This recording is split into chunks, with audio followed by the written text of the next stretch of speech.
high in the cold silence of the Andes, where clouds brush against razor-white peaks, fate twisted the journey of a young rugby team into one of the most astonishing survival stories ever told.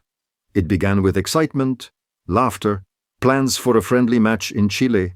The players of the Old Christians Club boarded Flight 571 with friends and family, their spirits high, unaware that the mountains ahead were preparing the greatest test of their lives. As the aircraft crossed into the Andes, clouds thickened. Winds pushed hard against the fuselage, and visibility faded.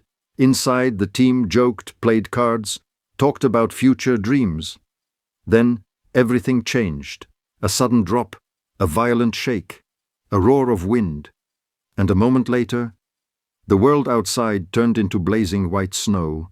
The aircraft descended into the mountains, breaking apart across a remote glacier known as the Valley of Tears. When the crash settled, there was silence, a silence so deep it felt endless. Survivors opened their eyes to a world of ice and shattered metal. The cold bit instantly, sharp as broken glass. Snow fell in soft waves. Indifferent to their terror, but inside the wreckage, a spark of determination began to grow. They checked one another, comforted the injured, and gathered whatever supplies had been thrown from the cabin. Every action was deliberate, every breath precious. The Andes were unforgiving, temperatures plunged at night, and the wind cut through clothing like knives. Yet even on that first day, hope flickered. They believed rescue teams would find them quickly. They stayed close together inside the fuselage, using broken seats as insulation, speaking softly to keep spirits alive. But days passed, then a week.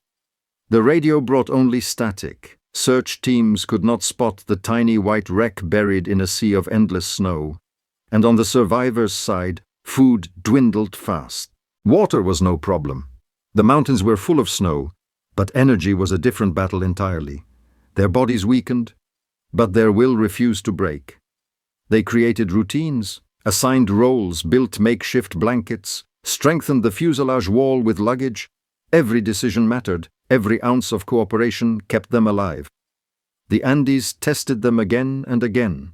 Temperatures dropped far below freezing. Blizzards shook the wreckage. And then came the avalanche, an unstoppable wave of snow in the middle of the night, crashing directly into their shelter, burying them in icy darkness. Those who survived the avalanche clawed through the snow, gasping for air, pulling one another free.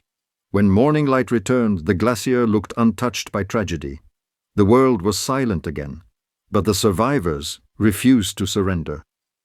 With hope shrinking, they crafted a plan as daring as the mountains themselves. Two of the strongest members, Nando Parrado and Roberto Canessa, would trek out of the Andes on foot. A journey no one had ever attempted in those conditions. A journey across mountains that looked impossible even in summer, but they had no choice. This was their path forward.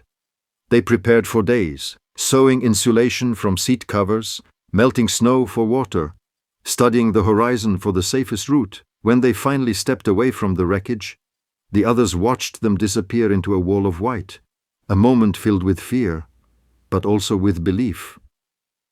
Parrado and Canessa climbed ridge after ridge, each one revealing another towering giant ahead.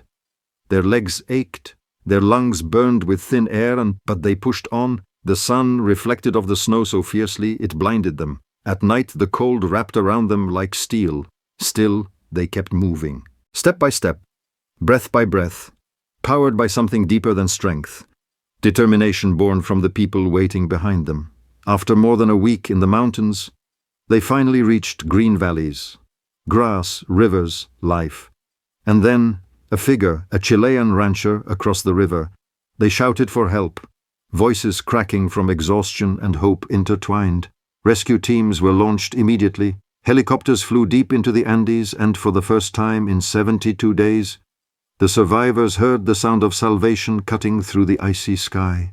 One by one, they were lifted from the glacier, wrapped in blankets, surrounded by warmth, tears mixed with relief. They had made it, against every imaginable challenge they had endured. The world was stunned. Newspapers called it a miracle in the Andes, a lesson in teamwork, resilience, and the incredible lengths humans will go to protect each other. To this day, The story of Flight 571 stands as one of the most inspiring survival tales ever recorded, not because of the hardships they endured, but because of the unbreakable spirit that carried them through 72 days of snow silence and hope. Pero aquel rescate, aunque lleno de esperanza, no fue sencillo en absoluto. Cuando el primer helicóptero descendió sobre la inmensidad blanca, el piloto comprendió de inmediato que los vientos eran traicioneros. Corrientes repentinas surgían desde los valles profundos, empujando la aeronave hacia un lado, obligando al piloto a maniobrar con una precisión casi quirúrgica. Aún así, nadie pensó en detenerse. Sabían que allí abajo, en algún punto perdido del glaciar, un grupo de jóvenes había resistido durante 72 días con una fuerza indescriptible.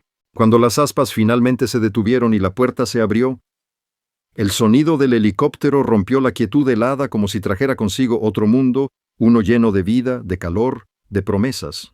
Los rescatistas saltaron al suelo, sus botas hundiéndose en la nieve, y al ver los rostros delgados pero decididos de los sobrevivientes, entendieron de inmediato que estaban frente a algo extraordinario. Uno de los muchachos diría más tarde que aquel instante se sintió como el primer rayo de sol tras un invierno interminable. No por su calor, sino por lo que significaba el fin de la soledad, el fin del silencio, el comienzo del regreso. Mientras el equipo de rescate preparaba el ascenso, los sobrevivientes miraban el helicóptero como si fuera una visión surrealista. Durante semanas habían imaginado ese momento, soñándolo en sus pensamientos más profundos, aferrándose a él cuando el frío parecía no tener fin, y ahora estaba allí, tan real como la nieve bajo sus pies. Los primeros en abordar lo hicieron con pasos lentos, y casi incrédulos. El interior del helicóptero parecía cálido, estrecho, pero rebosante de vida. Los motores se encendieron, y por primera vez en 72 días el mundo alrededor de ellos comenzó a moverse hacia la esperanza. Cuando el helicóptero se elevó, esa montaña que los había puesto a prueba, de mil maneras quedó atrás poco a poco. Desde la ventanilla, algunos lloraban en silencio, otros cerraban los ojos para memorizar la sensación del viento cálido por encima de las nubes.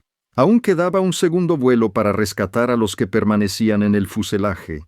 Los rescatistas regresaron al amanecer del día siguiente, y los que esperaban allí arriba pasaron su última noche en la montaña con un sentimiento nuevo, certeza de que no estaban solos, certeza de que el mundo entero pronto sabría de su increíble resistencia. Y cuando el último helicóptero despegó de aquel valle congelado, los sobrevivientes dejaron atrás no solo 72 días de lucha, sino también un capítulo que marcaría la historia para siempre. Lo que comenzó como un viaje deportivo terminó convirtiéndose